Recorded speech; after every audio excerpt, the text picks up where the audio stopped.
رمضان تجلى وابتسم طوبى للعبد إذا تنما. Under what emergency circumstances can one break a fard fast? You cannot break a fard fast unless you have a legitimate reason.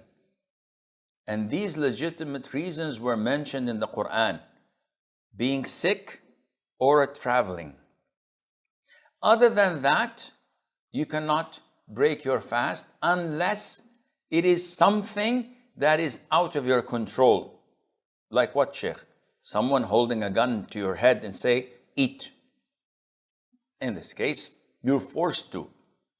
And eating, by the way, when forced, would not be something that nullifies your fasting. Are you serious? I said, yeah.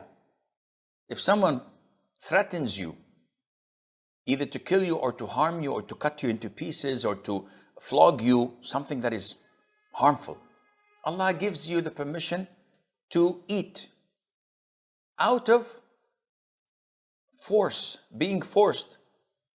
You're compelled. So this is not your own choice. So you eat and eat until he's stopped and said, Khalas, okay, now I'm convinced that you're not fasting. And he leaves, continue fasting. What about the meal I just had?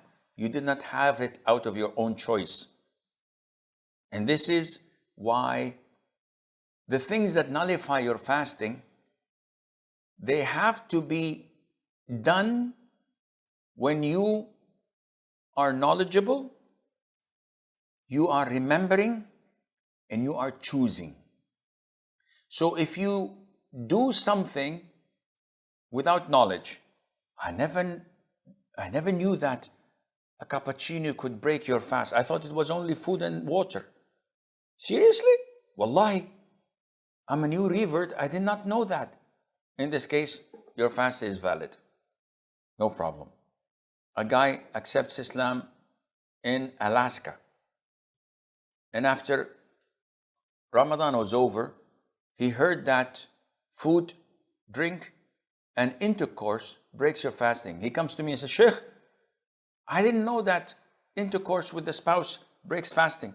I thought only food and drink. Seriously? He said, Wallahi, I didn't know.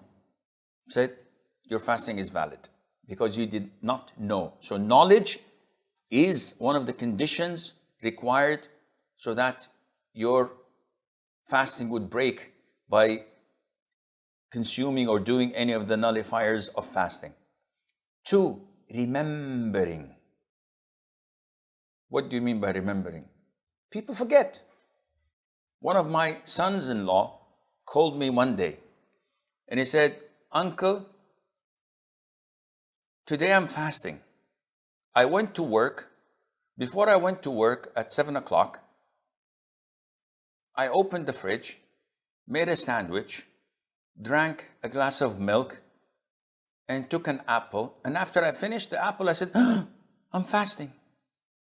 So I said, no problem. Your fasting is valid. The Prophet said, alayhi salam, whoever forgets and eats or drinks while fasting, Allah has fed him and Allah has provided him with water. He should continue fasting. He said, Jazakallah khair, uncle. In the afternoon, he calls me. He said, I was at work and the boys at work went and bought Al-Baik, which is a very well-known brand of fried chicken in Saudi. So they said, come and eat. And I went and ate garlic and drank Pepsi. And after I finished, I smacked myself, dope slop, and said, I'm fasting.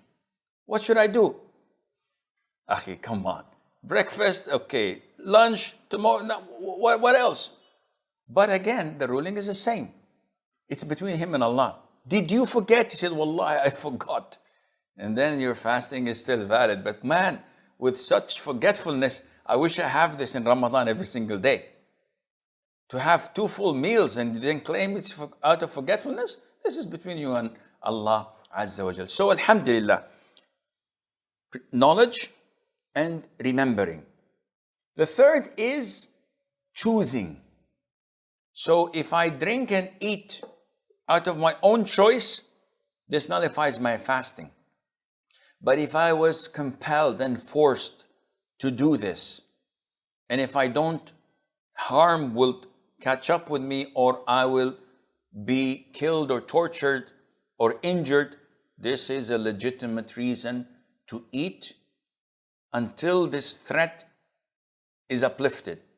And then I have to refrain and continue my fasting. Likewise, may Allah protect all of us. If a woman was raped while fasting, she's resisting, she's fighting, but she was overwhelmed. Does she break her fast? No. If a wife was forced by her husband, she resisted, she continued to fight till the end. Does she break her fast? Answer is no. Her fast is intact and valid, and there's nothing wrong in that, insha'Allah, on her.